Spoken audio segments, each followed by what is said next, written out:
मन में उमंग आई, पहली बार की एकादशी व्रत रहूंगा। प्रारंभ की बात बता रहे हैं जहां से स्थिति भगवदाकार बनती है। देखो, जिस पर विशुद्ध कृपा होती है ये प्रतिकूलताएं शुरू हो जाती हैं। कोई भी भक्ति मार्ग का उपासक घबराए नहीं, हिम्मत रखे। ये प्रतिकूलताएं अनंत जन्मों की बिगड़ी को सुधारने के लिए हैं, क्योंकि एक ही रास्ता बचता है प्रभु का। प्रतिकूलता ना मिले तो चढ़ाई नहीं चढ़ सकते अध्यात्म की। मन में आया के बाद से एकादशी रहा करूंगा। अब एकादशी तो है ही, क्योंकि कुछ घर में है ही नहीं, तो एकादशी व्रत रहने का। भजन में मन नहीं रमता था, क्योंकि अभ्यास ही नहीं था। देख लीजिए, इतने बड़े महापुरुष जो सदेह विमान में बैठकर भगवत धाम गए। आप लोग चिंता मत करें। आप लोग जो कहते हैं मेरा मन भजन में नहीं लगता, तो कुछ तो लगता है। श्री तुकाराम जी लिख रहे हैं, आरंभ में बिल्कुल मेरा भजन में मन नहीं लगता था, पर संतों के चरित्र पढ़ने में मन लगता। संतों के चरित्र पढ़ता और उनके वचनों को बार बार याद करता कि उन्होंने क्या कहा है। उनके वचनों से मुझे बोध होने लगा। संत वचनों पर विश्वास, संत वचनों का महत्व और उनके वचनों का बार बार मनन बहुत सुंदर साधन है। बिल्कुल उत्तम अवस्था प्राप्त करने के लिए ऐसे ही साधक को कर। संत चरित्र, भक्त चरित्र पढ़ने में बड़ा मन लगता है। उनके वचनों पर बड़ी निष्ठा, बड़ा भाव, उन्हीं के वचनों का बार बार मनन। अब मन लगने लगा कि जहां हरि कीर्तन होता है वहां पीछे जाके खड़े हो जाए। महाराष्ट्र में प्रायः खड़े होकर कीर्तन करने की प्रथा है। आगे महापुरुष गा रहे हैं, पीछे सब मंजीरा लिए हुए, मृदंग लिए हुए खड़े गान करते हैं। तो मैं भी कीर्तनकारों के पीछे खड़ा हो जाता और जैसे वो कीर्तन का भाव प्रकट करते वैसे ही कीर्तन गाने की चेष्टा करता। भक्तों के चरित्र पढ़ना, संतों की बातें मनन करना और कीर्तन में उपस्थित होने से मेरा मन शुद्ध होने लगा।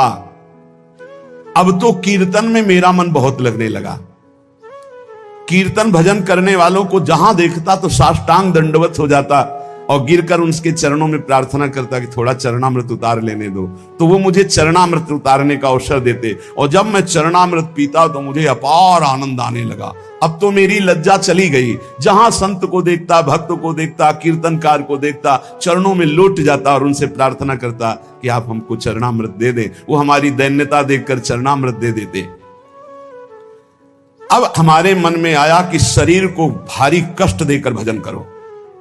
ये निष्ठा। शरीर आराम सुख की व्यवस्था चाहने वाला भजन में रुचि नहीं प्रकट कर पाता। ये ध्यान रखना।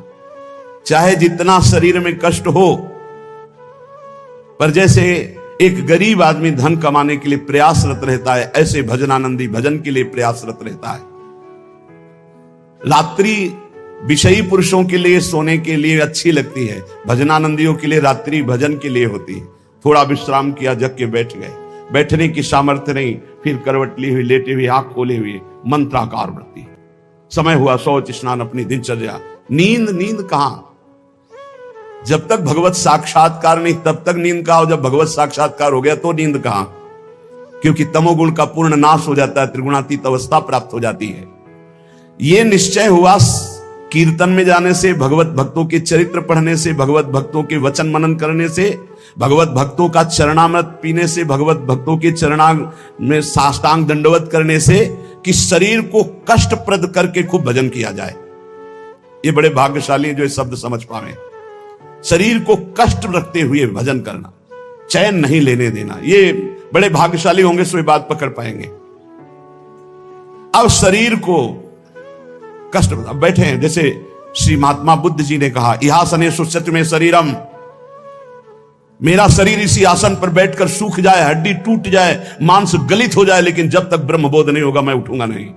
ये निष्ठाएं महापुरुषों की पकड़नी होती है।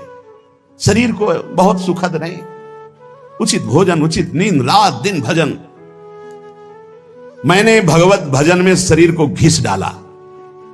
तुकाराम जी के रात दिन कीर्तन, रात दिन भजन।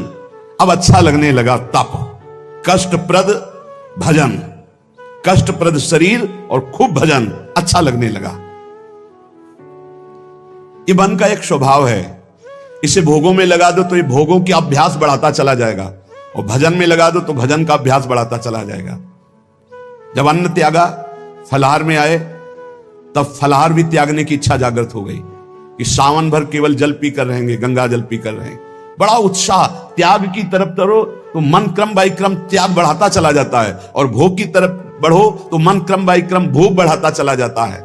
ये चतुर उपासक त्याग की तरफ बढ़ता है, अविवेकी भोग की तरफ बढ़ता है। इस प्रकार मेरी परमार्थ की साधना आरंभ हुई। कथा सुनना, कीर्तन में सम्मिलित होना और संतों से प्यार करना। संतों को देखते ही एकदम लौट जाला, ऐसा लगना कि हो भाग्य। ये प्रायः महापुरुषों की वाणियों में पाया गया। गोस्वामी तुलसीदास जी कहते हैं, जैसे मेघ को देखकर मोर कुहुक पड़ता है, नाचने लगता है, ऐसे संत को देखकर जो भक्त आनंदित हो जाता है, ओह अहो भाग्य, आज संत दर्शन हुए, और मन नाच पड़ता है, उसके हृदय में भगवान प्रेम वर्षा करते हैं। हमारा चित्त बस दो ही जगह लगने लगा, कथा कीर्तन और संत जन। परहित की बात आती तो शरीर की परवाह न करके दूसरों की सेवा करने में बड़ा सुख मिलने लगा। मेरी अवस्था देख करके जो मेरे स्वजन हैं उनको अच्छा नहीं लगा। नहीं लगेगा अच्छा, एक एक बात बैठा लो। कई लोग शिकायत करते हैं, परिवार के लोग हमसे ठीक से बात नहीं करते, हमारा उपहास करते हैं। आपका क्या, बड़े महापुरुषों का किया। परिवार के स्वजनों को यह अच्छा नहीं लगता, हमारा भजन, हमारा संत प्रेम, हमारा परोपकार, उनको देखी नहीं गई। भाई बंद, स्त्री, ये सब हमारा जो ये भाव है इसके विरुद्ध करने लगे। ग्रह प्रपंच में आसक्त जन मेरे भाव का विरोध करने लगे, मुझे निषेध करने लगे। संत दर्शन, संत सेवा, कीर्तन, भगवत कथा, ये स्वयं उनके वचन हैं।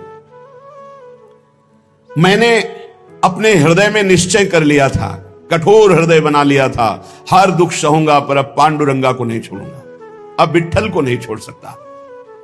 किसी की कोई भी परवाह ना करके, घर परिवार के लोग इतना प्रपंच किए, मैं किसी की बात नहीं सुनता। पकड़ो बात, बिल्कुल ये शोधी हुई बात इसीलिए सुना रहा हूं कि प्रायः हर भक्त के जीवन में ऐसा ही होता है जो सच्चाई से चलता है। घर प्रपंच की बातें मेरे को बहुत सुनाई गई, बड़ा विरोध किया गया, पर मैंने निश्चय कर लिया, हृदय कठोर बना लिया, इस जन्म में अब भगवान को नहीं छोड़ूंगा। फिर मेरे मन में आया कि जड़ मूल से इस प्रपंच को उखाड़ फेंकूंगा। अब तो जब हमारे परिवार के जन हमारा विरोध करते तो मैं ना देखता ना उनकी बात सुनता, और जोर जोर से कीर्तन करता। करो विरोध, कितना करोगे? राम कृष्ण हरि जय, राम कृष्ण हरि जय, विठ्ठल जय विठ्ठल। अब वो निंदा करें, वो उपहास करें, वो भगवत कीर्तन कर रहे हैं। जड़ से उखाड़ फेंकूंगा इस प्रपंच को। स्वजन अपनी ओर खींचते और विठ्ठल अपनी ओर खींचते, यही चलता है साधक के। एक तरफ भगवान का आकर्षण, एक तरफ माया का आकर्षण। पर हमने भगवान की तरफ, परमार्थ की तरफ कदम जोर से बढ़ाए। अब साधक का यह निर्णय है कि तुम माया के आकर्षण में जाते हो या प्रभु के आकर्षण में। लोग बार बार हमसे कहते कि तुम प्रवृत्ति मार्ग में हो, गृहस्थ धर्म में हो, तुम्हें ऐसा नहीं करना चाहिए। मैंने किसी की नहीं सुनी। अब इस जन्म में मुझे भगवत प्राप्ति करनी है, तुम्हारे किसी के उपदेश हमारे दृढ़ निश्चय को नहीं बदल सकते। इतनी खींचातानी जीवन में उपस्थित हो गई कि सत्य की पहचान के लिए मुझे मन को समझाना पड़ा कि तू मेरा साथ दे दे। अब जगत में तो कोई साथ नहीं दे रहा, अय मन तू मेरा साथ दे दे, तू मेरा साथी बन जा, और सत्य स्वरूप भगवान श्री हरि के पथ का अनुसरण कर, तू कृतकृत्य हो जाएगा। तुकाराम जी महाराज कह रहे, कोई साथ नहीं दे रहा, अय मन तू तो मेरा साथ दे दे, मेरा साक्षी बन जा, और भगवान सत्य स्वरूप हैं, उनके मार्ग का अनुसरण कर। इस असत्य संबंध, पति पुत्र परिवार, ये मिथ्या नश्वर प्रपंच भोग, तिलांजलि दे दे मन, तू मेरा साथी बन जा। मैंने बहुत लोगों के मतों को नहीं माना। मेरे हृदय में नित्य और अनित्य का विवेक जागृत हो चुका था, इसलिए मैंने सत्य को पकड़ा। केवल भगवान का मार्ग ही सत्य है, न यह संबंध सत्य है, न यह संसार सत्य है। इस प्रकार जब मैंने श्री हरि चरण प्राप्ति के लिए दृढ़ निश्चय कर लिया, तो उसी समय भगवान मेरे सदगुरु के रूप में पधारे। श्री बाबा चैतन्य ने मेरे हृदय देश में प्रकाशित होकर के श्री राम कृष्ण हरि इसका उपदेश किया। वही कीर्तन करते थे और वही गुरुदेव आकर हृदय में उपदेश किए, जिसे कहते हैं स्वप्नादेश। उपदेश किया कि अब तुम श्री राम कृष्ण हरि ही कहो।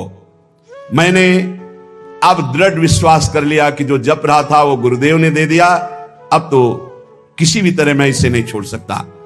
विश्वास चित्त में धार लिया कि मेरा भोजन भी रामकृष्ण हरि, मेरी प्यास भी रामकृष्ण हरि, मेरे प्राण भी रामकृष्ण हरि, मेरा सर्वस्व रामकृष्ण हरि। निश्चय कर लिया, बड़ा सहारा मिल गया।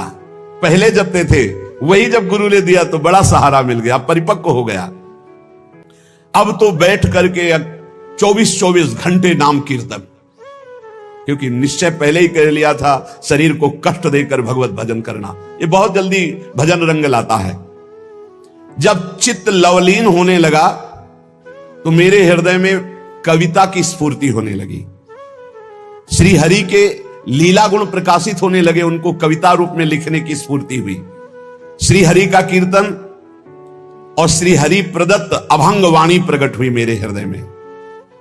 मैंने देखा कि मेरी बुद्धि में यह ताकत नहीं थी, ये मेरी बुद्धि में श्री हरि कीर्तन से प्रकाश हुआ, हरि लीलाओं का। ये भगवत प्रसाद से मेरे अंदर आया। ये भगवान की ही प्रेरणा से अभंग निकलते थे। मैं गदगद होकर के सुप्रवाह करने लगा कि कैसी कृपा की मेरी बुद्धि में एक भी लीला नहीं थी और आज लीलाओं की बाढ़ आ रही, गुणों की बाढ़ आ रही है। मैंने श्री हरि चरणों के प्रति और दृढ़ विश्वास और दृढ़ श्रद्धा प्रकट हुई। क्रम चलता रहा। बीच में रामेश्वर भट्ट के द्वारा बड़ा हमारे साथ निषेध आघात हुआ। मैंने भगवान की कृपा समझी, निषेध आघात हुआ, उसको भी सहा।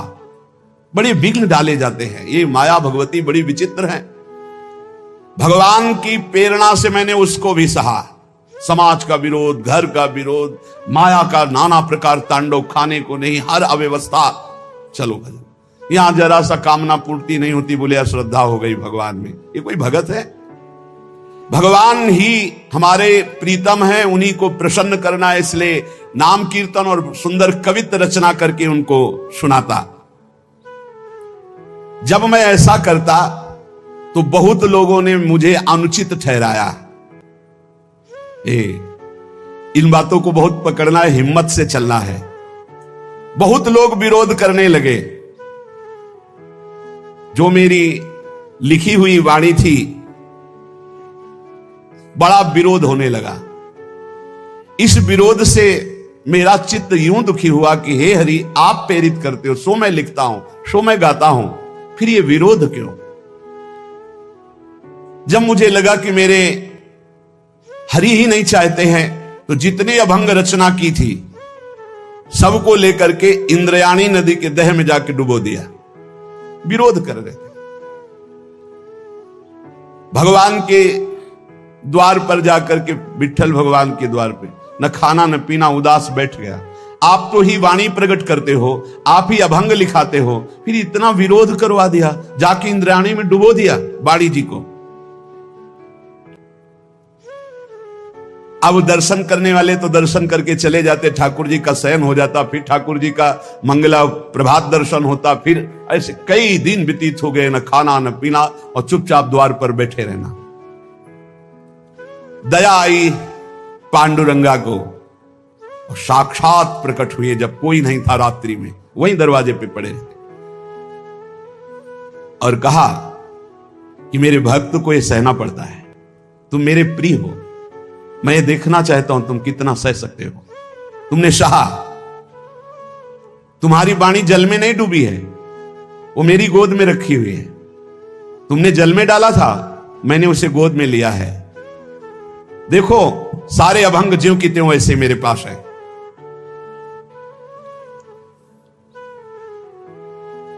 अभंग ज्यों के त्यों, जैसे श्री भगवत रसिक जी की वाणी यमुना जी में, तो यमुना जी ज्यों का त्यों, एक अक्षर भी गीला नहीं हुआ था, ज्यों का त्यों ले। ऐसे भगवान ने कहा जो तुमने इंद्राणी में डुबो दिया ना अपनी वाणी कि सब विरोध करते, मैंने अपनी गोद में लिया है। ये रहस्य रघुनाथ कर बेग न जाने कोई, सहना पड़ेगा इतने बड़े महापुरुष को भी, कितने कष्टों से ही भरा जीवन। तुकाराम जी भगवान का सगुण साक्षात्कार करके, भगवान से बात हुई, भगवान ने दर्शन दिया। उन्होंने जो अपने जीवन में कष्ट सहा, उस कष्ट से भगवान के प्रति उनकी ममता घटी नहीं, उनकी ममता बढ़ी। भक्त वही है कि जितना उन कष्ट मिले, जितनी विपरीतता आवे, उतना भगवान के प्रति प्रियता बढ़नी चाहिए। श्री तुकाराम जी ने भगवान के जितने अभंग लिखे थे सब सुरक्षित भगवान के पास। सगुण साक्षात्कार भगवान का किया। प्रपंच से तुकाराम जी का चित्त तो वैसे उच्चाट हो चुका था, परमार्थ की ओर चले। परमार्थ ही परमार्थ था, पर आगे का मार्ग सूझता नहीं था कि कैसे चले, कहां चले। जब कोई भगवत मार्ग में चलता है तो एक ऐसा यात्रा का समय आता है जहां ना परमार्थ सूझता है और ना प्रपंच अच्छा लगता है। प्रपंच से चित्त उचाट और परमार्थ सूझता नहीं है। इस समय अगर उसे महापुरुषों का संग न मिले तो फिर यात्रा में बाधा पड़ जाती है। ये पकड़ लो, परमार्थ सूझता नहीं आगे और प्रपंच अच्छा नहीं लगता, बड़ी शून्याकार स्थिति होती है, ना आनंद की उमगन होती है, ना ऐसा, बड़ी शून्याकार स्थिति हो। इसमें सत्संग की बहुत आवश्यकता होती, जो इस यात्रा को पार करने में साधु संग बहुत लाभप्रद होता है। जब तक प्रपंच बिल्कुल उतर नहीं जाता, परमार्थ सूझने नहीं लगता, अर्थात आनंद की अनुभूति नहीं होती, तब तक साधक को बहुत सावधान रहने की जरूरत है। मनोभूमि में जब तक वैराग्य शुद्ध प्रकट नहीं होता, तो उसमें गुरुजनों के द्वारा जो बोया हुआ बीज है परमार्थ का, वो अंकुरित नहीं होता। जब ज्ञान बीज अंकुरित हो जाता है तो जीवन मुक्त होने के लिए प्रबल लालसा जगती है। अब कुछ नहीं, अब तो मैं ब्रह्मबोध प्राप्त करूंगा, तत्वबोध प्राप्त करूंगा, जीवन मुक्त हो जाऊंगा। और जब ये लगन लग जाती तो फिर कोई प्रपंच, कोई नियम, कोई उपदेश किसी का ऐसा नहीं असर करता है कि वो प्रपंच की तरफ ले जाए। अरे आप प्रवृत्ति मार्ग के गृहस्थ के हैं, आपको ऐसा करना चाहिए, आपको ऐसा नहीं करना चाहिए, ये तब तक जब तक ज्ञान का अंकुरण नहीं हुआ। जो जीवन मुक्त महापुरुष हैं, मानवीय दृष्टि से उनको पहचाना ही नहीं जा सकता है। हां, जो मुमुक्ष जन हैं, वो जो भगवत प्राप्ति करना चाहते हैं, वो इस बात को पकड़ पाएंगे। नहीं तो जो विषयी भोगी हैं, उनको कैसे अच्छा लगेगा कि हमें कष्ट हो और हम भगवान की तरफ चलें। भगवत प्रसाद पाने का अधिकारी वही है जो दुख सहने के लिए कमर कस लिया है। अब कूद पड़ा मैं भगवान के मार्ग में, अब जितना दुख पड़ेगा मैं सहूंगा। बचपन से पूरे जीवन तक महापुरुषों को कष्ट ही कष्ट का पाला पड़ा है। ये बाहरी क्या जाने, बाहरी तो बाहरी चीज देखते हैं ना, वो आंतरिक चीज नहीं देख पाते। कष्ट ही कष्ट, जितनी ऊंचाई अध्यात्म की होती है वो कष्ट से होती है। ये जितने सुखद ऊंचाई नहीं है, आंतरिक ऊंचाई नहीं है, ऊंचाई है अध्यात्म की ऊंचाई, अंदर की। द्वंद्वों पर विजय प्राप्त कर लेना, ब्रह्म तत्व का बोध हो जाना, भगवत साक्षात्कार हो जाना, ये ऊंचाई कौन देख पाएगा। मोक्ष मार्ग में चलने वाले या भगवत प्राप्ति के मार्ग में चलने वाले साधु जनों का, भक्तों का पहला पड़ाव होता है कि अपनी निष्ठा परिपक्व करे। पहला कदम मजबूती है कि अपनी निष्ठा परिपक्व करे। कोई तुम्हें साथ नहीं देगा, कोई तुम्हारा इस मार्ग में मित्र नहीं होगा। जिसको मित्र बनाओगे वो घसीट लेगा प्रपंच की तरफ। आपको अकेले चलना है।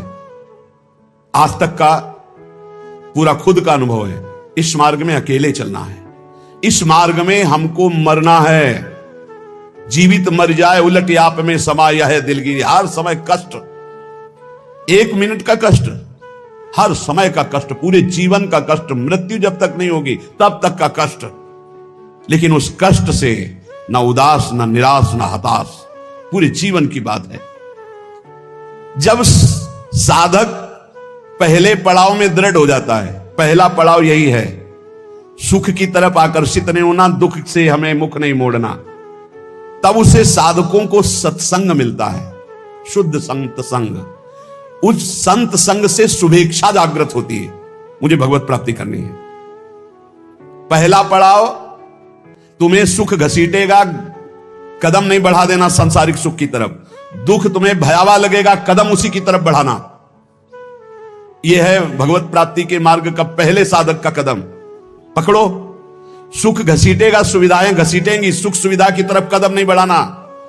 दुख घसीटेगा, भयावह दिखाई देगा, चलो दुख की तरफ चलो। और जिसने दुख की तरफ कदम बढ़ा दिया भगवत मार्ग में, वो महासुख को प्राप्त हुआ। दूसरा उसको क्या संग? संत संग मिलता है, विशुद्ध संत संग।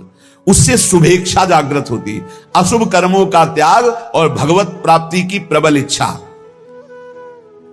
ऐसे पुरुष को प्रापंचिक रिश्ते नातेदारों से बैठकर बात करना, ये सब कुछ अच्छा नहीं लगता। पहला पड़ाव, भोगों की सुविधा मिलेगी, उसकी तरफ से ना बोलना है। दुख है परमार्थ में, ये दिखाई दे रहा है आपको, लेकिन दुख नहीं, महासुख है। जैसे संसार में सुख है, ये दिखाई दे रहा है, लेकिन ये भगवान कह रहे हैं दुखालय है, इधर सुख नहीं है। परमार्थ में दुख दिखाई दे रहा है, लेकिन इधर महासुख है, इधर कदम बढ़ाओ परमार्थ की तरफ। दूसरा, जे ही कदम बढ़ाओगे तो सच्चे संतों का संग मिल जाएगा, पहचान, शुभेच्छा जागृत हो जाएगी, पापाचरणों का त्याग और भगवत मिलन की, शुभ कर्मों की अंदर प्रबल इच्छा जागृत होगी। तीसरा, उसे बद्ध पुरुषों का संग अच्छा नहीं लगेगा। ये रिश्तेदार, नातेदार, सांसारिक भोगों में फंसे हुए लोग, ये अच्छा नहीं लगेगा। भले वो संसार के बीच में रह रहा है, लेकिन उसको इनसे प्रपंच की बातें करना, संसार के लोगों की रिश्ते नाते की बातें, ये अच्छा नहीं लगता। आंतरिक जब मन का आकर्षण भोगों की तरफ होता है, उस भोगों से मन को जलाते हुए परमार्थ की तरफ चलना है। क्या जाने संसारी पुरुष, इनको तो जब जो इच्छा हुई सो भोग लिया, ये क्या जाने चढ़ाई को, ये तो खिसकते हुए गए नरक की तरफ। और वो जब साधक संभल कर चलता है, तब इनको लगता है नहीं नहीं, परमार्थ में इतनी ऊंचाई पर नहीं, भ्रष्ट करने के लिए वो उपदेश देते हैं। तो बद्ध पुरुषों का संग ऐसे साधकों को अच्छा नहीं लगता। उसको अच्छा लगता है भगवत प्रेमी महात्माओं का संग, भगवत मार्ग की चर्चा करने वाले, कैसे हम माया पर विजय प्राप्त करें, कैसे भगवान से अनुराग प्राप्त करें। सजाती संतों का संग अच्छा लगने लगता है, और उसमें संतों के प्रति जो भाव आया, उससे सद्गुणों की वृत्ति बढ़ने लगती है। सद्गुण जो भगवान को प्रसन्न करे, सद्गुण जो भगवान की प्रीति प्रदान करे। प्रपंच से पूरा मन हट जाता है उस साधक का। चौथी स्थिति आई, प्रपंच से पूरा मन हट जाता, बिल्कुल अच्छा नहीं लगता। जैसे स्वप्न झूठा, ऐसे संसार झूठा दिखाई देने लगता है। उमा कहूं मैं अनुभव अपना, सत हरि भजन जगत सब सपना।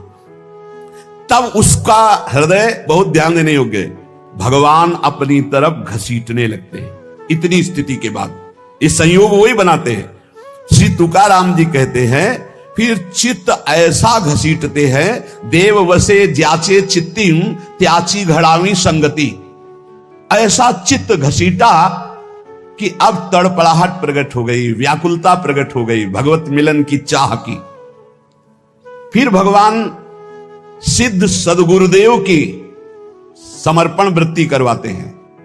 इसके बाद, इतने के बाद सिद्ध सदगुरुदेव की समर्पण वृत्ति कराते हैं। और जहां सिद्ध सदगुरुदेव की समर्पण वृत्ति हुई, उसके आचार विचार चिंतन सब उसी कोटि होने लगे। महापुरुषों का प्रभाव होता है, बहुत कम समय में, जो हजारों वर्ष की साधना से नहीं होता, कम समय में परिवर्तन प्रारंभ होना शुरू हो जाता है। उसमें वो सब सामर्थ्य आने लगती है, वो सद्गुण आने लगते हैं, जिससे वो प्रभु को रिझा सके। श्री तुकाराम जी कहते हैं, फिर ऐसे जब महापुरुष का संग लाभ हुआ तो अवलंब दृढ़ हो गया, शरणागति पुष्ट हो गई, आत्मसमर्पण पुष्ट हो गया। उसके अंदर ये बातें आने लगी। उपास्य, जो संप्रदाय अनुसार इष्ट देव प्राप्त हुए, उन इष्ट देव में सर्वभाव, श्री राधा वल्लभ मेरो प्यारो, जैसे यहां कह रहे हैं पंढरपुर निवासी पांडुरंगा में पूर्ण आसक्ति, ऐसे वृंदावन निवासी श्री राधा वल्लभ लाल में पूर्ण आसक्ति। बस राधा वल्लभ लाल को हृदय ध्यान मुख नाम, मेरो प्यारो राधा वल्लभ मेरो प्यारो, सर्वोपरि सबहिन को ठाकुर, सब सुखदान हमारो प्यारो, मेरो प्यारो राधा वल्लभ मेरो प्यारो। अपने उपास्य देव में जब सदगुरुदेव की प्राप्ति हुई, तो ऐसे चित्त आसक्त हो गया, हटाए नहीं हट सकता, प्राण प्यारे, एकदम वो हृदय का विषय। दूसरा, अपने आचार्य की वाणी में अपने इष्ट का जो जस गाया गया है, जैसे श्री तुकाराम जी कह रहे हैं श्रीमद् भागवत और श्रीमद् भगवत गीता, क्योंकि विठ्ठल भगवान श्री कृष्ण, तो श्रीमद् भागवत और श्रीमद् भगवत गीता प्राणों से भी अधिक प्यारी। ऐसे श्रीमद् चतुरासी जी, श्रीमद् राधा सुधा निधि, ये प्राण से भी अधिक प्यारी। सिद्ध सदगुरुदेव के मिलने पर इष्ट देव में परम आसक्ति और इष्ट ग्रंथ में परम आसक्ति। चतुरासी जी तो ऐसे हो जानी चाहिए जैसे कक्षा 1, 2, 3, 4 में ककहरा, मात्रा, पहाड़ा याद हो जाता है ना, ऐसे याद हो जानी चाहिए चतुरासी जी। इष्ट ग्रंथ कंठ में विराजमान हो जाना चाहिए। तीसरा, ये अभेद भक्ति है। जैसे लोगों को, ज्ञानी जनों को ये बात बनी रहती है कि भक्ति करने वाले भेदभाव से युक्त रहते हैं। श्री तुकाराम जी कह रहे हैं ये अभेद भक्ति है। ये द्वैत से आगे अद्वैत और अद्वैत पद में स्थित मोक्ष सुख के भी त्यागी ये भक्तजन होते हैं। बड़ी ऊंची स्थिति होती है प्रेम की। अद्वैत सिद्धांत के आगे कौशल पूर्वक ये अभेद सिद्ध स्थिति प्राप्त होती है। इसी को प्रेम कहते हैं। इस प्रेम में द्वैत रहता ही नहीं है। वो जो नहीं समझ पाते वो समझते हैं भक्ति का मतलब है द्वैत। द्वैत नहीं, अभेद भक्ति, अद्वैत भक्ति, मोक्ष के परे की भक्ति और अभेद को सिद्ध करके प्रेम में स्थित हो जाना। अभेद के भेद किया निज अंग, पावे सारा जग प्रेम सुख। यह भंग श्री तुकाराम जी का। भक्ति की ऐसी पराकाष्ठा जिसमें एको ब्रह्म द्वितीयो नास्ति का अनुभव करके आगे बढ़ जाना, यह ज्ञान से भी श्रेष्ठ है। हरि विठ्ठल की प्रेम लक्षणा भक्ति। वही भक्ति, वही ज्ञान, एक विठ्ठल ही जान। द्वैत भाव से नहीं, ये द्वैताद्वैत, द्वैत से अद्वैत और अद्वैत से फिर प्रेम की स्थिति। चौथा, मुख्य साधना गुरुदेव के द्वारा जो बताई हुई पद्धति है, उसमें विशेष रूप से दो बातों की विशेषता। एक तो नाम कीर्तन की विशेषता और एक गुण कीर्तन की विशेषता। भगवान की लीला कथाओं का श्रवण कथन और नाम कीर्तन, ये दो प्रेम लक्षणा भक्ति के लिए विशेष साधन है। और गुरु कृपा से दोनों खूब जोर से चलते हैं। अखंड नाम कीर्तन चलता है और वाणी लीलाओं का गायन चलता रहता है। पांचवा, वही जपना जो गुरुदेव ने दिया है, अपने मन की नहीं। मन कभी कभी ये साधक के हृदय में विडंबना पैदा कर देता है कि गुरु जी ने कहा है सो तो ठीक है, लेकिन हमारा मन तो पहले से लगा है हम यही जपेंगे। ऐसा नहीं, यहां आदेश कर रहे तुकाराम जी 5वें सूत्र में कि मुख्य मंत्र है जो गुरुदेव ने दिया है। श्री हरि के अनंत नाम है, सभी सामर्थ्यशाली हैं, पर जो हमें गुरुदेव ने नाम दिया है, मंत्र दिया है, उसी में हमें आसक्ति करनी है। और भगवान के शास्त्र नामों का कीर्तन करना चाहिए। कल भी चर्चा में आया था कि गोपाल शास्त्र नाम, विष्णु शास्त्र नाम। छठवां, अपने मार्ग के कुछ महापुरुषों का चरित्र और नाम, भक्त चरित्र और नाम, अपने महापुरुषों का, जिस मार्ग में आप चल रहे हैं उनके चरित्रों को पढ़ने से बल मिलता है। और उनके कैसी निष्ठा प्रिया प्रीतम के प्रति समर्पित रहे, कितना त्याग भावना रही। आश्चर्य होता है कि क्या ऐसा भी हो सकता है, इतनी स्थिति कैसे आ सकती। जब महापुरुषों के रसिक अनन्यों के चरित्र पढ़ते तब हमें पता चलता है। तो पांचवा, भक्त चरित्र, भक्त सुमिरन होना चाहिए प्रत्येक उपासक के जीवन में, बहुत लाभ मिलता है। छठवां, आदि गुरु में निष्ठा होना। हमारी आदि गुरु प्रियाजू हैं, हमारी इष्ट भी प्रियाजू हैं, हमारी संप्रदाय की कर्ता भी प्रियाजू हैं, हमारे मंत्र भी प्रियाजू हैं, हमारे नाम भी प्रियाजू हैं। राधाई वेष्टम संप्रदायिक कर्ता आचार्यो राधा मंत्रदः सदगुरुश्च राधा मंत्रो राधा, सब कुछ हमारी राधा है। कितना हमें सौभाग्य मिला कि हमारी सब कुछ श्री राधा है। मंत्र भी राधा, नाम भी राधा, मंत्रदाता गुरु भी राधा, आचार्य भी राधा, संप्रदाय स्थापना करने वाली भी राधा, और जो इष्ट देव हैं वो भी राधा। और हमारा निवास स्थान भी राधा चरणारविंद, श्री राधा जुग चरण निवास, जस वर्णो हरिवंश विलास। आदि गुरु में निष्ठा होना। आदि गुरु ऐसे आचार्य को कहते हैं। तो आचार्य भी हित सजनी श्री किशोरी जी की स्वरूप ही है। और 8वां मुख्य जो हमारे उपासना मार्ग में बड़े जन हुए हैं उनका स्मरण करना। जैसे श्री तुकाराम जी, ज्ञानदेव, सोपानदेव, मुक्ताबाई, एकनाथ, नामदेव, तुकाराम जी जो कह रहे हैं कि ऐसे महापुरुष हैं, हम उनकी बार बार स्मृति करें तो हमको अपने आचार्य, अपने गुरुदेव, अपने इष्ट देव के प्रति बड़ी प्रियता प्राप्त होती है। ये भक्तों का सुमिरन करना बहुत बड़ा, इसमें भक्ति में पुलाई नहीं रह जाती। भक्तन की नामावली जो करी है चितलाए, ताके भक्ति बढ़े घनी अरु हर होए सहाय। घनीभूत भक्ति भक्तों की कृपा से प्राप्त होती है, इसलिए अपने मुख्य महंतों का सुमिरन करना चाहिए। भगवत कृपा से यह भी होता है, श्रृंगार आरती के बाद प्रारंभ होता है, हम सो इन साधन सो पंगत, जिनको नाम लेत दुख छूटत, सुख लूटत तिन संग, हम सो इन साधन सो। हमारे जितने ये मुख्य महापुरुष हुए हैं, जब हम इनका सुमिरन करते हैं तो इनके भजन का 6वां हिस्सा हमारे हृदय में जागृत हो जाता है। ये हमने महापुरुषों से सुना है। हम जिन महापुरुष का चरित्र पढ़ते हैं, जिस महापुरुष का स्मरण करते हैं, उसके भजन का 6वां हिस्सा, तभी तो माया पर विजय प्राप्त करके भगवत प्राप्ति करते हैं। 9वां प्रधानता कीर्तन, अपने आचार्य प्रदत्त कीर्तन की ही रखनी चाहिए, कोई मनमानी नहीं। जैसे तुकाराम जी, जय जय राम कृष्ण हरि, जय जय राम कृष्ण हरि, जय विठल जय विठोवा, जय जय राम कृष्ण हरि। अपने आचार्य, अपने गुरुदेव के द्वारा दिया हुआ कीर्तन। जैसे अपने लोग जय जय राधा वल्लभ श्री हरिवंश, जय जय श्री वृंदावन श्री बनचंद महाप्रभु हरिवंश चंद्र जी के प्रथम पुत्र का जो यहाँ के तिलकैत अधिकारी हुए, और बनचंद कहते प्रिया प्रीतम को। वृंदावन के चंद्रमा श्री श्यामा श्याम, जो जैसा भाव कर पावे। बनचंद जो नाम रखा गया वो प्रिया प्रीतम के ही उससे रखा गया। प्रिया, वृंदावन के चंद्रमा श्री प्रिया प्रीतम, ये नाम रखा गया महाप्रभु के बड़े पुत्र का। जैसे श्री कृष्ण चंद्रजू महाराज, श्री गोपी नाथ जो महाराज, तो ये सब प्रभु के ही नाम तो रखे गए। तो ये जो बनचंद है ये प्रिया प्रीतम का संबोधन है कि प्रिया प्रीतम जो वृंदावन के चंद्रमा युगल चंद्र है। जय जय राधा वल्लभ श्री हरिवंश, जय जय श्री वृंदावन श्री बनचंद। तो प्रधानता अपने आचार्य गुरुदेव प्रदत्त कीर्तन की ही रखे कीर्तन में।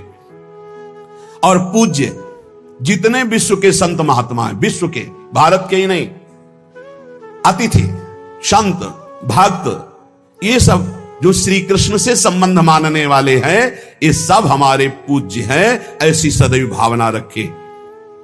तुलसी की माला, गले में तुलसी की कंठी जरूर हर समय बंधी रहनी चाहिए। अगर टूट जाए तो एक प्रसादी करके पहले से ही रखनी चाहिए।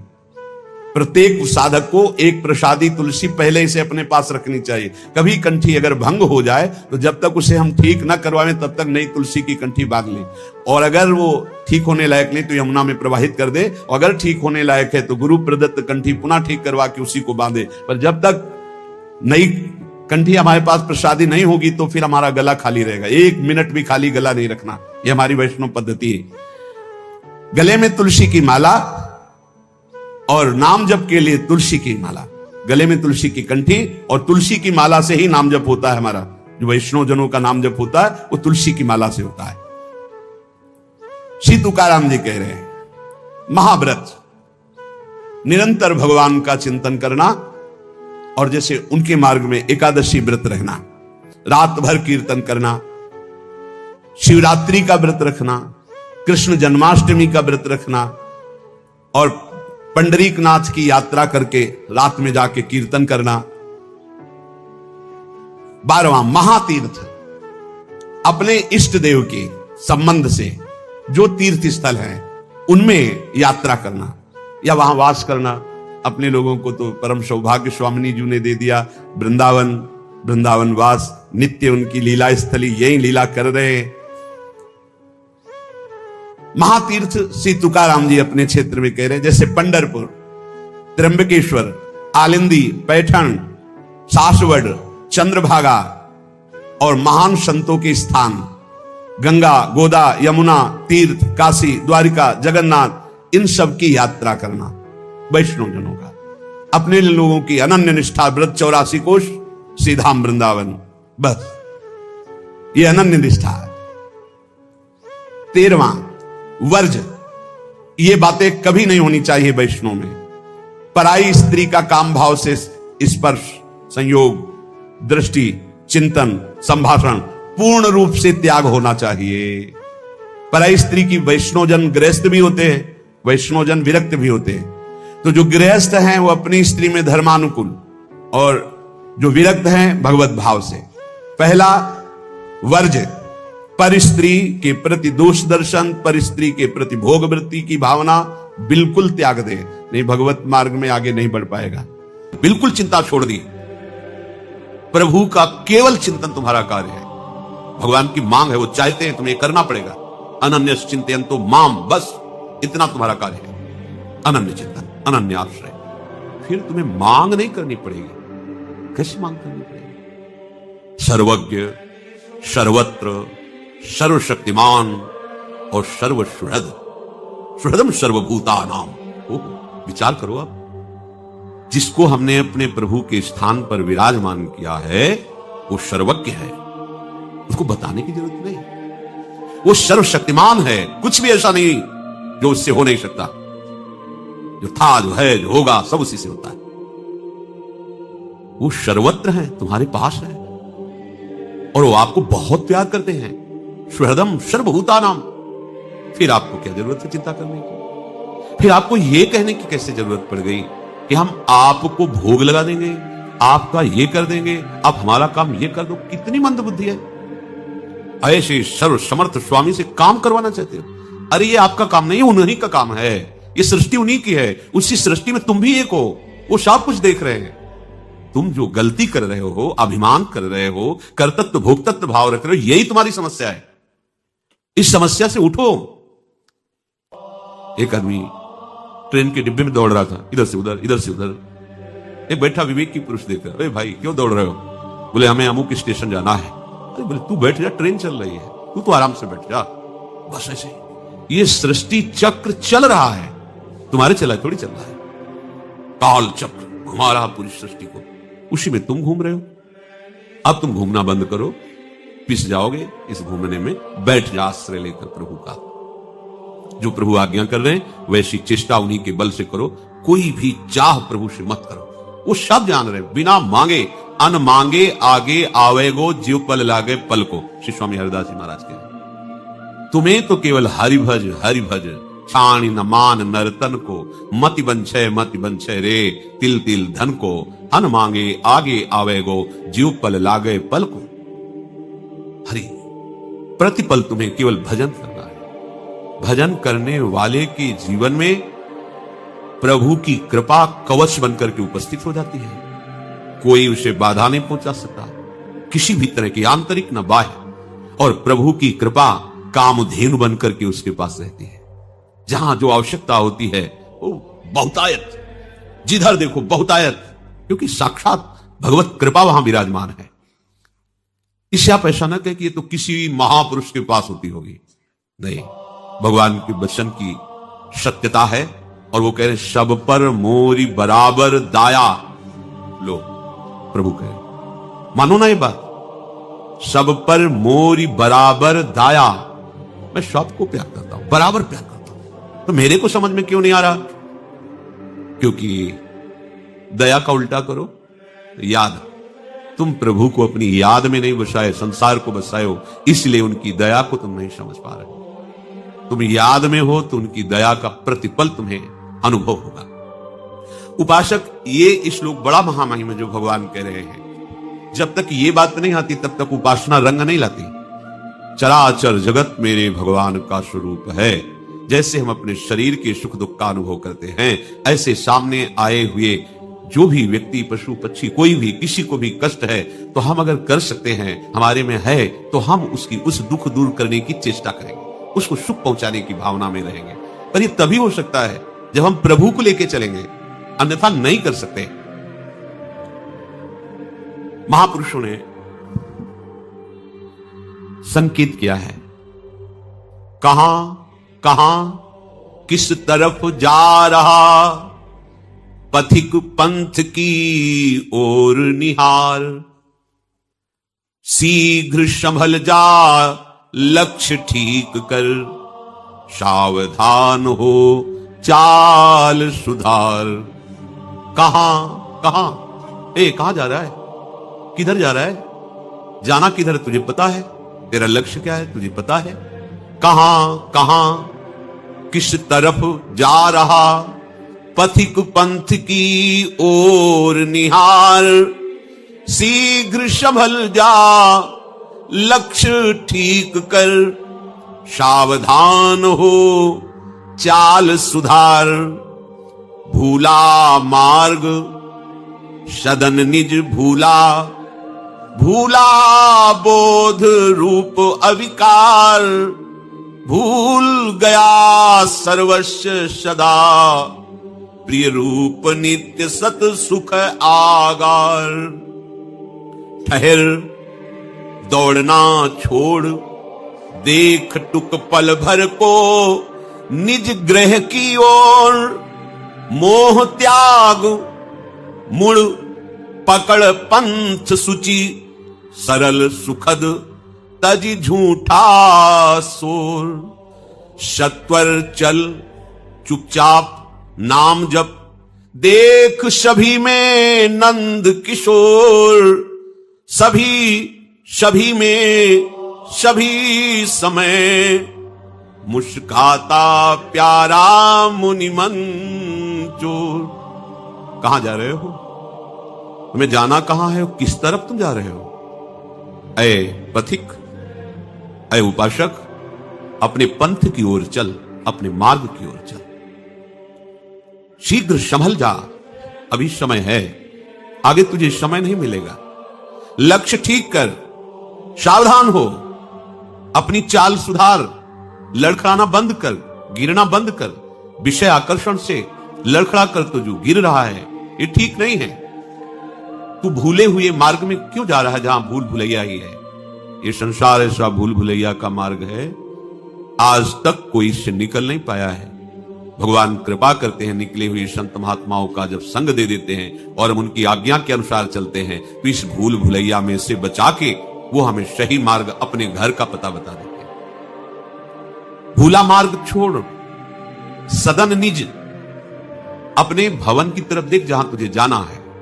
श्रीधाम वृंदावन आए मिले परिवार आपने, ये हमारा घर है, ये हमारे परिवार के हैं, यही हमारे हैं। श्यामा श्याम का समस्त परिकर धाम हम यहीं के हैं, इन्हीं के हैं। भूल करके भूल भुलैया संसार में भटक गए। तू अपने स्वरूप को भूल गया है पथिक, तू कौन है, किनका है, ये बात भूल गया है और भूल भुलैया में भटकता जा रहा है। किस किस को अपना मान रहा है। ठहर जा, दौड़ना बंद कर।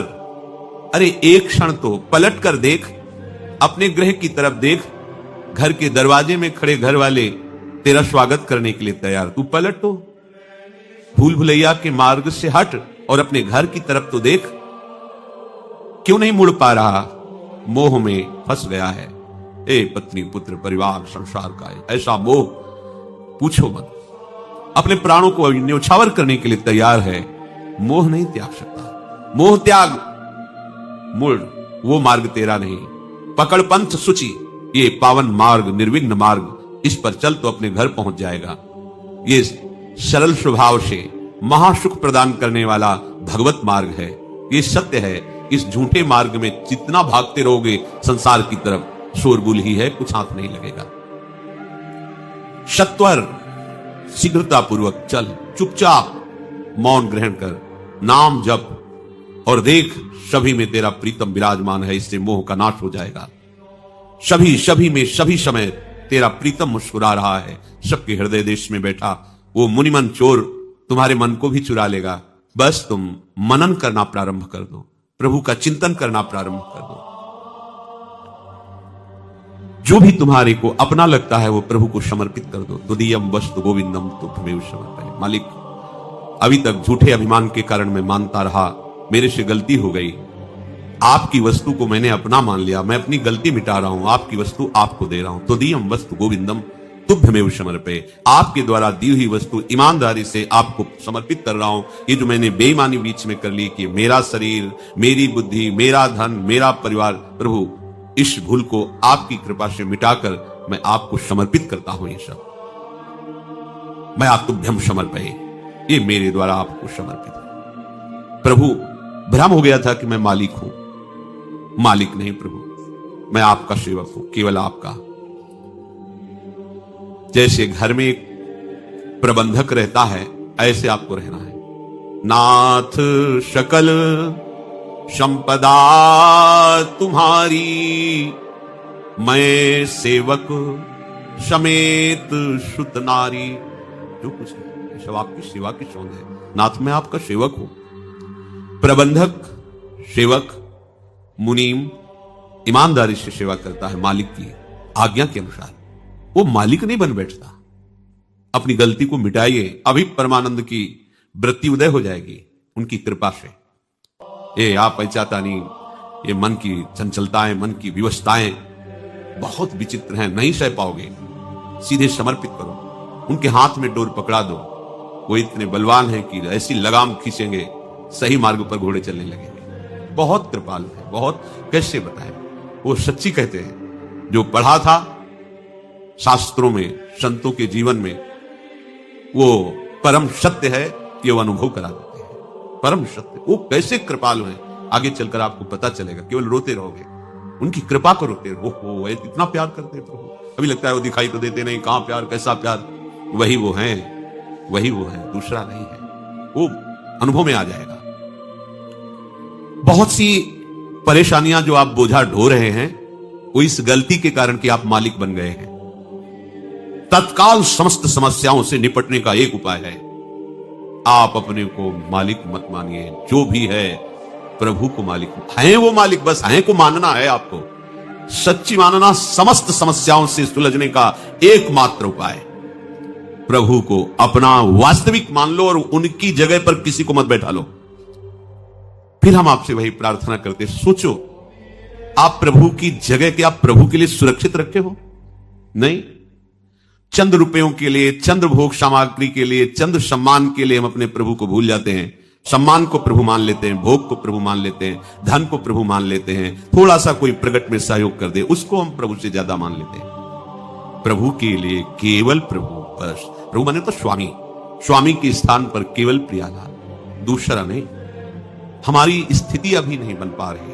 पकड़ो सत्संग में इस बात को, प्रभु के समान कोई नहीं हो सकता, तो उनसे बढ़कर कौन हो सकता है। हम कैसे सेवक हैं, प्रभु को छोड़ देते हैं, विषय को स्वीकार कर लेते हैं। भूल गए प्रभु को तो बढ़कर हुआ ना विषय, भूल गए प्रभु को तो बढ़कर हुआ ना धन, भूल गए प्रभु को तो बढ़कर हुआ ना अभिमान, सम्मान। सिर्फ आपको संभालने का कार्य दिया गया है, आपके स्वामी प्रभु ही हैं, यह स्वीकार करना है। ईमानदारी तुम्हारी यही रहेगी कि सब सामग्री सेवा की है और तुम सेवक हो। जिस समय तुम्हारा कहीं भी अपनापन नहीं रहेगा, मालिकपन नहीं रहेगा, उस समय तुम्हें कृपा का अनुभव होना शुरू हो जाएगा। कैसे प्रभु दुलार कर रहे हैं, कैसे संभाल रहे हैं। अभी बेईमानी है इसलिए ठीक समझ में नहीं आ रहा। तुम्हारे पास कुछ तुम्हारा ना बचे तुम्हारे हृदय में, इसका भाव समझिएगा। तुम्हारे पास कुछ तुम्हारा ना बचे तुम्हारे हृदय में। हृदय में जब खोजो तो तुमको लेकर के और तुम्हारे को लेकर कुछ नहीं बचना चाहिए। ये तो सब प्रियाजू का है, मेरा क्या, मेरी तो सिर्फ प्रियाजू है।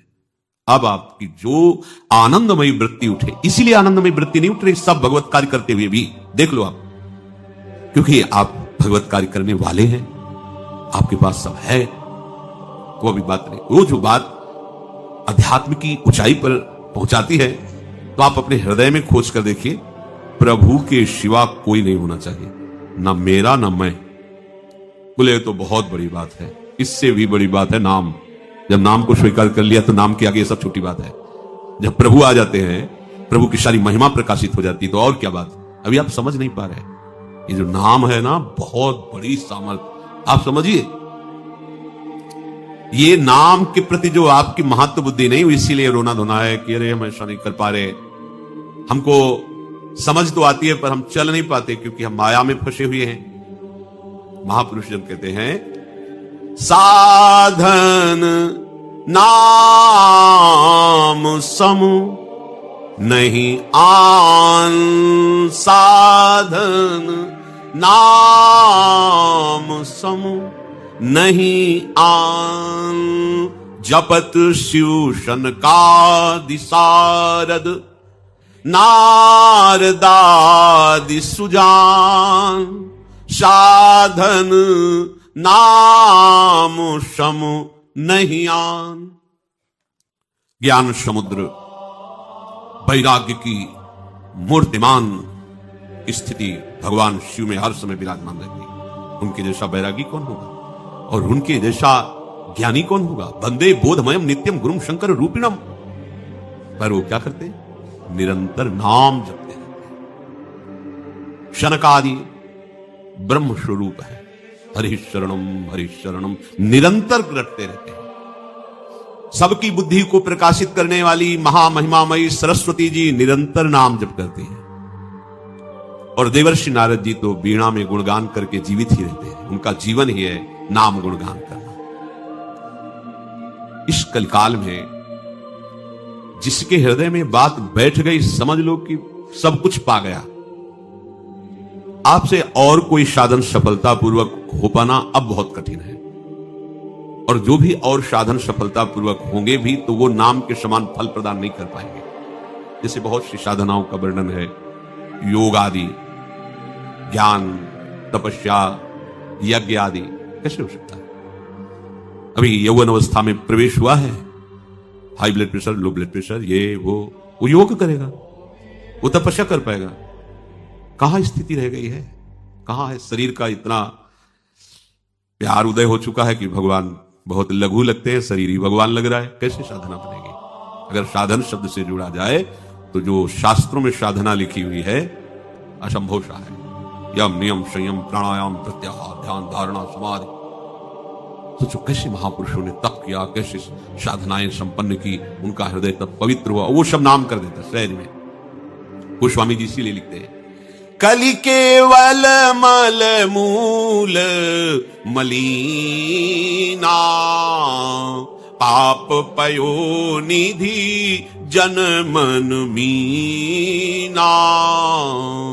नाम काम तरु काल कराला, सुमिरत समन सकल जग जाला। नहीं कलि करम न भगति विवेकु, राम नाम अवलंबन एकु। कलियुग में मलिनता की प्रधानता रहेगी, शरीर अपवित्र।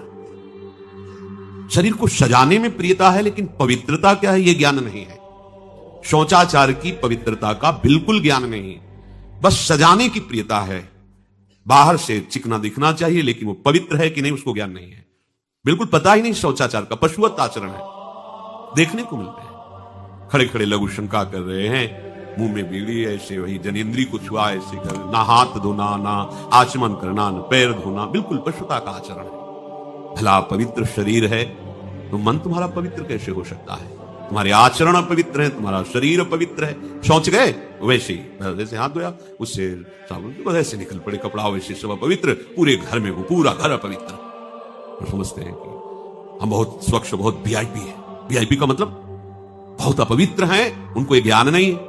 और एक रंग चढ़ा है नए समय में, जूता मोजा पहनकर भोजन पा रहे हैं। देखो कैसी, अरे साधारण आदमी जिसको कोई शास्त्र से मतलब नहीं, किसान आदमी जो हाथ पैर धो करके पीढ़ा पे बैठ करके भोजन पाने जाए, इतनी पवित्रता तुमने गांव में देखी है? बिल्कुल शास्त्र नहीं जानते, कुछ नहीं, पर भोजन पाना है तो हाथ पैर धोए और लकड़ी के पीढ़ा में बैठ के और जय भगवान हाथ जोड़ करके जमीन पर बैठ के भोजन पाए। आज चाहे वो चमड़े का जूता हो जाए, ध्यान रखना, चमड़े की बेल्ट पहनने वाला और चमड़े के जूता पहनने वाले को गौ हत्या का पाप लगता है। अगर वो इन पशुओं से जो चमड़े निकाल कर निर्माण किया जाता है, जूता बेल्ट आदि, ये जो गृहस्थी जन इनका प्रयोग करते हैं तो उसे गौ हत्या का दंड मिलता है, क्योंकि आप पहनते हैं, उसमें आप सहयोगी हुए, आप उसका प्रोत्साहन बढ़ा रहे हैं गौ हत्या का।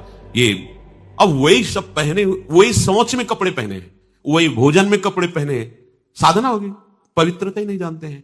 लघु शंका करने के बाद यदि आपने जनेन्द्रीय का प्रक्षालन नहीं किया, हाथ नहीं धोया, चरण नहीं धोए, आचमन नहीं किया, तो आप तो अपवित्र हैं। अरे लघु शंका की क्या है, शौच होने के बाद नहीं से विचार बिल्कुल शून्य हो गया है, बस शरीर आराम, पशु की तरह शरीर आराम। क्या शरीर आराम है? जब तुम्हारा शरीर अपवित्र है तो आचरण अपवित्र होंगे, तो पाप बनेगा, पाप से तुम्हें शरीर को दुख भोगना पड़ेगा।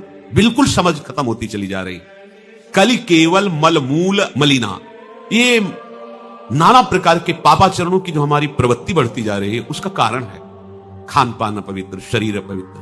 हमने देखा है, वो आपको मजाक सा लगेगा, भोजन पाने के समय घर के जितने भी वयस्क जन होते थे, जब कच्चा भोजन पाया जाता था तो ऊपर के वस्त्र उतार देते थे, एक धोती नीचे पहने हुए ऐसे पाते देखा। बाद में विचार कितनी पवित्रता, क्योंकि वो कपड़े पहनकर बाहर कार्य और ऐसे जल लेकर के ऐसे हाथ जोड़कर थोड़ी देर, किसान आदमी, वो कोई साधु महात्मा नहीं, कोई वैष्णव नहीं, किसान आदमी की बात कर रहे हैं, हाथ में जय बोल करके प्रभु को फिर प्रसाद है, जय हो भगवान आपकी। आज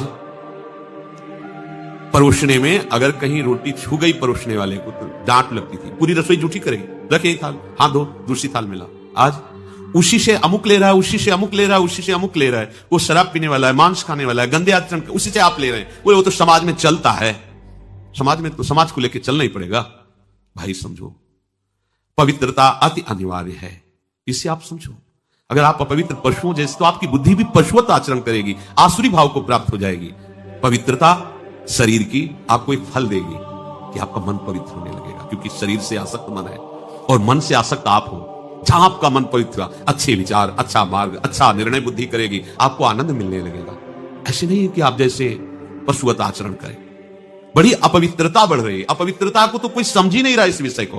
कैसे कैसे हमको तो ऐसा भी इन्होंने बताया कि कहीं कहीं ऐसा भी है कि शौच में पानी का ही प्रयोग नहीं होता हो है। हाँ, टिश्यू पेपर कह रहे हो। विचार करो यार, मतलब कहां पहुंच रहा है हमारा। वो कहते वीआईपी लोग हैं, वाह है ये वीआईपी लोग। अरे बिना जल के कैसे प्रक्षालन हो जाएगा? कैसे आप पवित्र, कैसे? पर पवित्र होना किसको चाहिए? वो तो पशुवत आचरण है। कली केवल मलमूल मलिना, पाप पयोनिधि जन मन मीना। जैसे मछली जल में ही केली करती है, ऐसे कलियुगी प्राणी का मन पाप में ही केली करना चाहता है। अपवित्र विचार, किसी किसी मलिनताएं बढ़ती चली जा रही। रसोई अभी बनकर तैयार नहीं हुई, अब ऐसे सो खड़े खड़े वही रसोई, क्या पछता है। अरे एक बार बन जाए उसे थाल में लगाओ। हम नहीं कहते तुम भगवान का भोग लगाओ जाके, नहीं वैष्णव, नहीं भजन कर, कम से कम थोड़ी तो पवित्रता। एक बार थाल लग जाए, हाथ जोड़ो, अन्न को ही प्रणाम करो। अन्न ब्रह्म, उपनिषद में आता है, ये अन्न ब्रह्म है, उसे प्रणाम करो। वो हमारे जीवन को पुष्ट करता है, हमें भगवत भाव। हाथ जोड़कर, कहां हाथ जोड़े? वो तो जूता पहने वैसे ही सब कोई खड़े खड़े खा रहा है, कुछ मतलब ये हो क्या रहा है। हमने देखा है, पहले बारात आती थी तो पट्टियां बिछाई जाती थी, गोबर से जमीन लिपी होती थी, दो आदमी पात्र लिए खड़े, सबके हाथ पैर धुलाए, सब बैठ गए, फिर सबको परोसा, माताएं मंगल गीत गा रही, परोसा जा, कितना पवित्र होता था। आज कोई ऐसा कमाई मिलेगा जो शराब न पिए हो, कोई ऐसा कमाई मिलेगा जो उद्दंडता न कर रहा हो। पशुता बढ़ रही ना। कैसे? कल्याण का तो शब्द ही नहीं उनको कि कल्याण क्या, उनका यही कल्याण है, बस जनेन्द्रीय रसेंद्रीय की तृप्ति होती रहे, उतना ही वो सब कुछ समझते हैं। गोस्वामी जी कह रहे, ये नाम कामतरु है, सब कामनाएं पूर्ण करने वाला है, और ये काल का भी काल है। देखो, नाम अगर जिह्वा पे विराजमान है तो अपवित्र पवित्रो वा सर्वावस्थांगतो पिवः यह स्मरेत पुंडरीकाक्षम सवायाभ्यंतर शुचि। बाह्य और अभ्यंतर से पवित्र। पर यदि आपने सदाचार का पालन नहीं किया, शौचाचार का, तो नाम में रुचि होगी नहीं, ध्यान रखना। अगर कोई ऐसे नाम में रुचि, जब मनाया मुंह उठाया, जब मनाया, कैसी कैसी पशुता है, चिड़िया की तरह चुनते रहते हैं। अरे एक बार, दो बार, तीन बार, एक अपने भोजन का समय निश्चित करो, थोड़ा शांति से बैठकर भगवत भाव में आकर तब भोजन पाओ। वैसे ही आपका भाव बनेगा जैसा भोजन आपका है। पाते समय जिन भावों से आप युक्त हैं, लोग चिंतित रहते, परेशान रहते, क्यों? क्योंकि भोजन पाते समय परेशान थे, तो अब वो भोजन का जो रस है ना, वो केवल परेशानी पैदा करेगा। मान लो हमारी बात, ये निश्चित बात, भोजन के समय सारी चिंताओं को छोड़ो, आनंदमय होकर प्रसाद में भगवत भाव से पाओ, वो भोजन ऐसी बुद्धि पैदा करेगा, आप आनंदित रहोगे। नाम समस्त संसारिक जालों को काटने वाला है। जिन जालों में आप फंसे हुए ना, सुमिरत समन सकल जग जाला, समस्त संसार के बंधनों को काट देगा नाम। काल का भी महाकाल है नाम। नहीं कलि करम न भगति विवेकु, राम नाम अवलंबने को। अब भक्ति का क्या स्वरूप रह गया है? सोचो, हजारों में से तो कोई एक भक्ति के मार्ग में आता है, लाखों में आता होगा। अब तो और क्या भक्ति, लोग उपहास करते हैं जो संतों के साथ अपना भाव रखता है ना। हाँ, देखो पढ़े लिखे होकर के भी बाबा जियों के पास जाते हैं, बाबा जी को, अच्छा मतलब बाबा जी के पास मूर्ख लोग जाते हैं।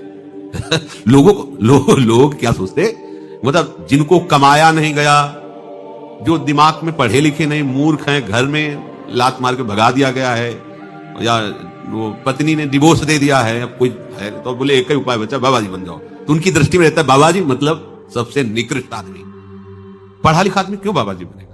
उनको पता नहीं कि ये वो बात है कि सम्राट भी अपने मुकुट को जबरदस्ती छोड़कर और भाग पड़ता है। भरथरी जी ने उतार करके मुकुट रहे, धिक्कार है ऐसे राज्य को और धिक्कार है ऐसे भोगों को जहां सत्यता का लेश भी नहीं है, अब मैं उस सत्य की खोज में निकलता हूं। बन गए बाबा जी भरथरी जी महाराज के वैराग्य शतक प्रसिद्ध है संतों में। महाराज आदि सम्राट मनु बरबस राज सुतई नृपदीना हरिताप गवन बन। अभी समझे क्या भगवत मार्ग को तुम ऐसे समझते हो क्या? लोग कहते कुछ ना हो तो बाबा जी बन जाओ, हम कहते हैं कुछ ना हो तो बाबा जी बन जाओ। नहीं, विश्व का ब्रह्मांड का हर सुख तुम्हारे सामने हो, अगर वास्तविक भगवत मार्ग के पथिक हो तो कुछ नहीं है, कुछ नहीं है। बाबा जी बनना तो सहज है, 2 मिनट में भेष बदल लो, लेकिन बाबा जी के मार्ग में चलना, ये जो चल रहे हैं उनके कलेजे से पूछो, और या थोड़ा आओ फील्ड मैदान में 2-2 हाथ करके देखो, काम क्रोध से तो पता चलेगा बाबागिरी है क्या।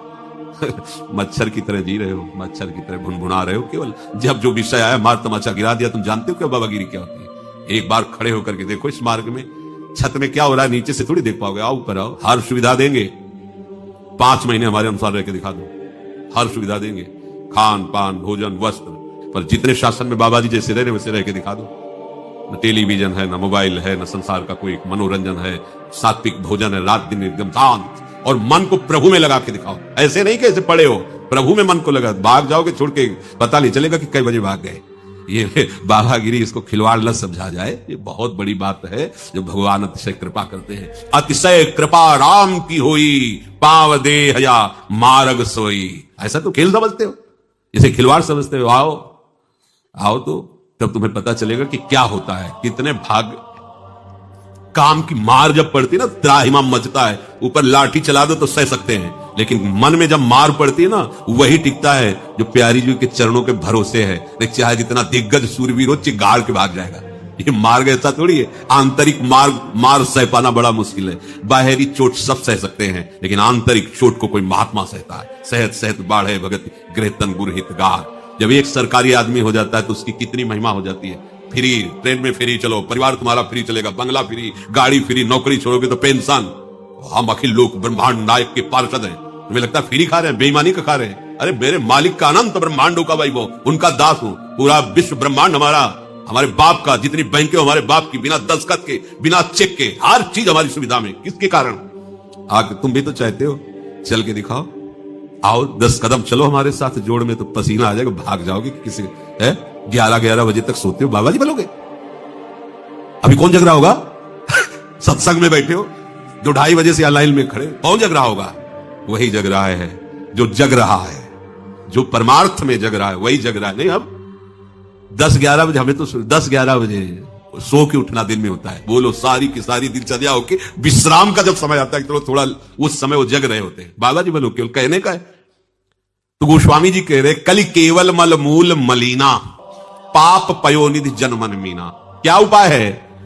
नहीं कली करम न भगति विवेकु, राम नाम अवलंबन एकू। एकमात्र उपाय है, कलयुग केवल नाम आधारा। यहां कह रहे, साधन नाम सम नहीं आन। नाम के समान कोई और साधना नहीं। नाम केवल मिटत भीषण अशुभ भाग्य विधान।